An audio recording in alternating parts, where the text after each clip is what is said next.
ఏమి నాన్నగారు? నా వయసు ఎంతో తెలుసా? అదేమిటి నాన్నగారు? తెలుసా? 58 ఉండొచ్చు. నేను ఏ వయసు నుంచి సంగీత సాధన ప్రారంభించానో తెలుసా? 6 ఏళ్ళు. ఇప్పటికి 50 ఏళ్లుగా నేను కచేరీలు చేస్తూనే ఉన్నా. నేను సంగీతాన్ని తలవనది ఎప్పుడో తెలుసా? కేవలం కలలో మాత్రమే. అందుకు కూడా కారణం తెలుసా? సరస్వతీదేవిని అవమానించడం అనే భయంతో, గౌరవంతో. అర్థమైంది. నేను అడవిలో పాడిన పాట మీరు విన్నట్టున్నారు, అంతేనా? అది పాట సంగీతానికి వచ్చిన గ్రహపాట. నువ్వు పాడిన పాట రాగం పేరేమిటో తెలుసా? తెలుసు, హంసధ్వని. హంసధ్వన? కొంచెం మార్చాను వాళ్ళ కోసం. మార్చి ఏం చేశావో తెలుసా? హంసధ్వనిని హింసధ్వని చేశావు. సంగీతాన్ని మార్చేటంత పండిపోయావా శాస్త్రీయ సంగీతంలో? వాగ్గేయకారుల కృతుల్ని, స్వరజతుల్ని మార్చేటంత పండితుడురా నువ్వు. ఎవరి కోసమో మార్చి ఎక్కడెక్కడో పాడి సంగీతాన్ని అవమానిస్తున్నావు. నీ ఇష్టం వచ్చినట్టు నువ్వు పంచడానికి, పెంచడానికి, తుంచడానికి నా నీ మూతి మీద మొరిచిన మేసం అనుకున్నావా? సంగీత జ్ఞానం లేని 10 మందికి కాస్త జ్ఞానాన్ని పంచిపెట్టడం తప్ప నాన్నగారు? శాస్త్రీయ సంగీతంలో కూడా నీ విప్లవాన్ని చొరబెడుతున్నావా? అలాగా జనాలకు కూడా అరుపు సొలుపు ఉంటాయి నాన్నగారు. పాట మనసు తేలికపరిచే మంత్రపుష్పం అని తెలిసి ఆ శ్రమజీవుల కోసం నేను ఎవరి కోసమైనా సంగీతాన్ని సంకరం చేసే హక్కు నీకు లేదు. అది సంకరం కాదు నాన్న, సంగమం. గోదావరిలో కుట్టు కాలువలు కలిస్తే సంగమం కాదురా, సంకరమే. అమ్మని అమ్ముకు బ్రతికే వాడికి పుట్టగతులుండవు. అది అపచారం కాదురా, వ్యభిచారం. నాన్న, నేను అమ్మను అమ్ముకుంటున్న వాడిని కాదు. అమ్మ అందరికీ అమ్మేనని నమ్ముకుంటున్న వాడిని.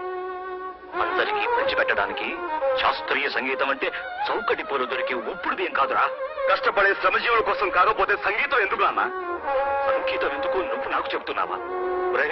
నేను నీ తండ్రిని మాత్రమే కాదురా, నీ గురువుని కూడా. నేను తప్పు పడుతున్నావా? తండ్రి అయినా గురువు అయినా నిజలాక్షుడు 3వ కన్ను తెరిచిన తప్పు తప్పే నాన్న.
పరాత్పరం పరమాత్మకలింగం తత్ప్రణమామి సదాశివలింగం లింగాష్టకమిదం పుణ్యం యః పఠేత్ శివ నమస్కారం గురుగారు.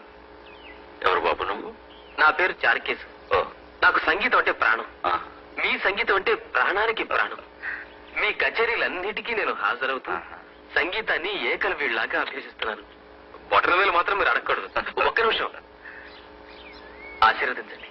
దీర్ఘాయుష్మాన్ భవ. లే లే బాబు. మీరు కూడా తమ్మురా బాగా పెడతారండి.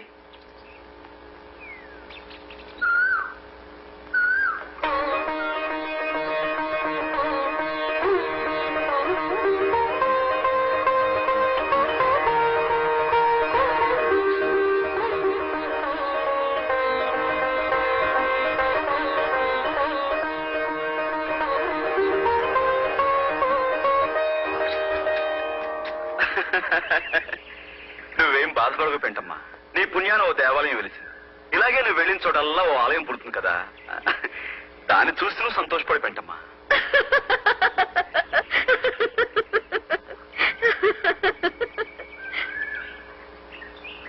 నా పేరు పెంటమ్మ కాదు. అబ్బా, బతికిపోయినరా బాబు. అయితే నీ పేరేంటి పెంటమ్మా? చి, చి, చి, చి, చి. అసలు నీ పేరేంటి? చెప్పుకొని చూద్దాం.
చెప్పండి, నా పేరు?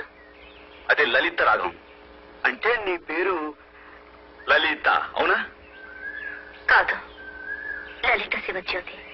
లలిత శివజ్యోతి, చాలా అందమైన పేరు. నా ఫీజు మీరు ఇవ్వలేరయ్యా, నా సంగతి మీకు తెలీదు. అవుననుకోండి, అయినా మా చేతనైనంతలో ఎంతో కొంత ఇవ్వాలి కదండి. తప్పదంటావా? తప్పదండి. తప్పదా? సో నేను అక్కర్లేదంటున్నా, మీరు ఇస్తానంటున్నారు. తీరా నేను అడిగాక ఇవ్వకపోతే మర్యాద దక్కదు. ఒరే రాఘవులు, హాయ్. ఆ జేబులో ఏముందిరా? పీడీ కట్ట అగ్గిపెట్టి ఉంది బాబు. అవి అక్కడ పెట్టు. ఎందుకు బాబు? పెట్టు చెప్తా. నీకు దేవుడి మీద నమ్మకం ఉందా? ఉంది బాబు. ఉంటే ఈ రోజు నుంచి ఇది ముట్టనని ఆ దేవుడి మీద ప్రమాణం చేసి చెప్పు. పీడీ మానేయడం అంటే అదేరా నా ఫీజు. అలాగే. ఏడువాడా గొరవయ్యాడు? అయ్యా రైట్. నీ మొహానికి నువ్వు పిల్లాన్ని వదిలేసావు. మర్యాదగా ఎప్పుడైనా పిల్లని తెచ్చి కాపురం చేసుకో. అదేరా నువ్వు నాకు ఇచ్చే ఫీజు. ఏంటి? సరేనయ్యా. నవ్వరా?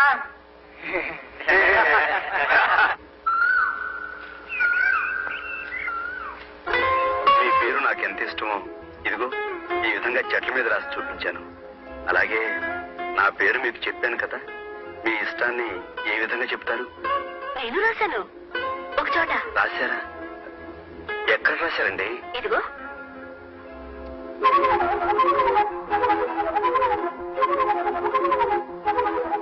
పచ్చబుట్ట. ఆ, మీరు నన్ను పూర్తిగా పడగొట్టిస్తారు లలిత గారు. నేను మీ పేరు చెట్ల మీద పుట్ల మీద రాశాను. అలా ఎన్నిసార్లు రాస్తున్నప్పుడు ఏముంది చెప్పండి? మీరు చూడండి, నా పేరు ఏకంగా మీ శరీరం మీదే రాసేశారు. మీ రక్తనాళాల్లోకి నా పేరు అక్షరం అక్షరం కరిగిపోయేలాగా పచ్చబుట్టు వేసేసుకున్నారు. అద్భుతం లలిత గారు, నిజంగా మీరు అద్భుతం. ఇది మీకు నచ్చిందా? నచ్చింది. అయితే తీసుకోండి.